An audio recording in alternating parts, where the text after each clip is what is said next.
Dakop sa ginibong drug bypass operation. Triple o 4 na doble ang bihikulo na gruso sa siyudad kang Naga.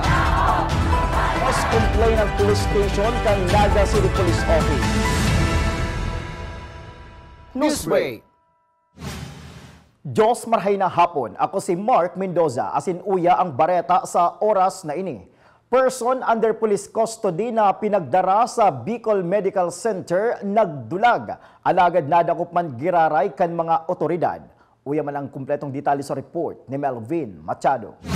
Balik detention facility ang suspect na si Lorenzo Purisima na may kasong pagbalgar sa Republic Act 9165 matapos magdulag sa Bicol Medical Center kang siya darahon matapos mag-inom ng cleansing solution na inabot sa iya ka nagbisitang kailusyon sa Police Station No. 3 kang nakalis na December 24, 2023. Susog kay Police Colonel Nelson Pacalso, City Director kang Naga City Police Office, pinag-impormaran sinda kang pamilya kang suspect na yaon nini sa Barangay Hall kan Libuton. Posible subot na nataranta ini huli kang hot pursuit operation na pinagibo kan mga otoridad.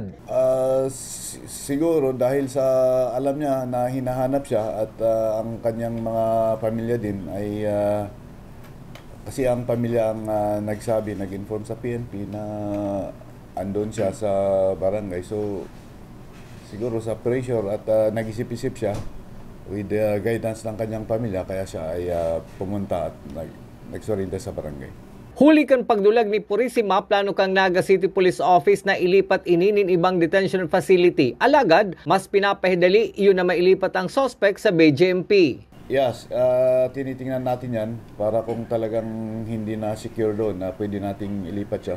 However, ang pinapastrack namin ay yung para makakuha ng commitment order para malipat siya sa BJMP. Sangunyan, yaon man sa maray na kondisyon ng salud ni Purisima na padagos na nasa custody kang Police Station No. 3. Para sa One Media TV 48 Naga, Melvin Machado, Newsbreak.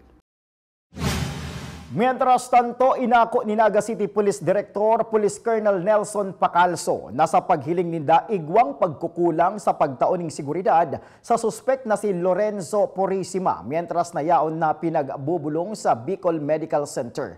Sa ngunyan, pinag-iimbestigaran na subuot si naging bantay kan suspect sa Bicol Medical Center. Siyempre sa pagtakas sa ospital, yun ang sa tingin namin mayroon. Kaya sa ngayon ay iimbestigahan natin yung ano ang nangyari doon. Especially yung mga duty personnel. As to doon naman sa Station 3 doon sa loob, I think na bantayan naman siya. However, dahil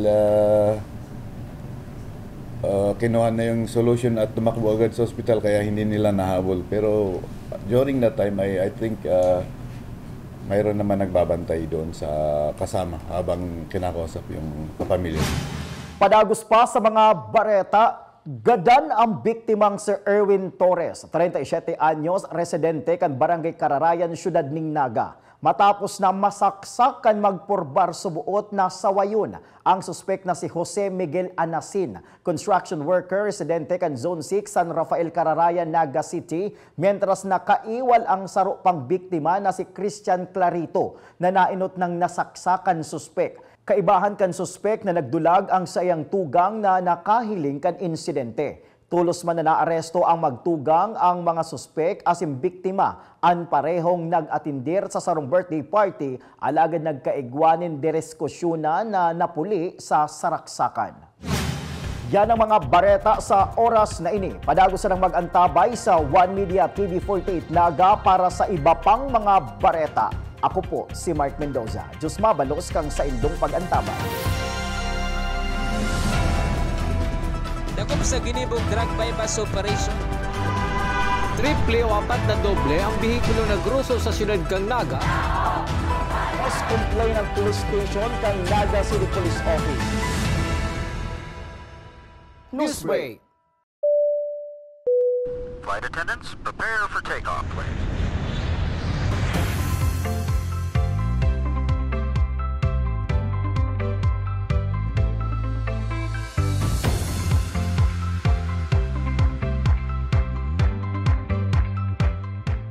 Slip life vest over your head. Take the tape around your waist.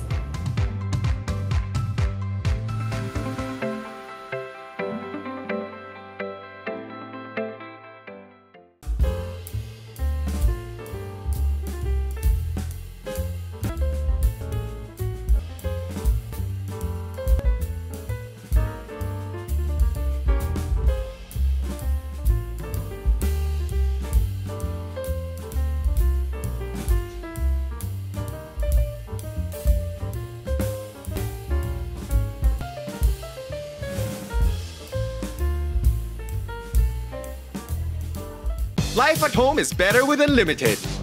Unlimited fiber all day, day, day. Unlimited entertainment all the way. Unlimited goals for the family. Unlimited care so the fams all Enjoy all these for just 1,399 pesos. have it all, have it all. Get the PLDT Home Fiber Unli All 1399 today.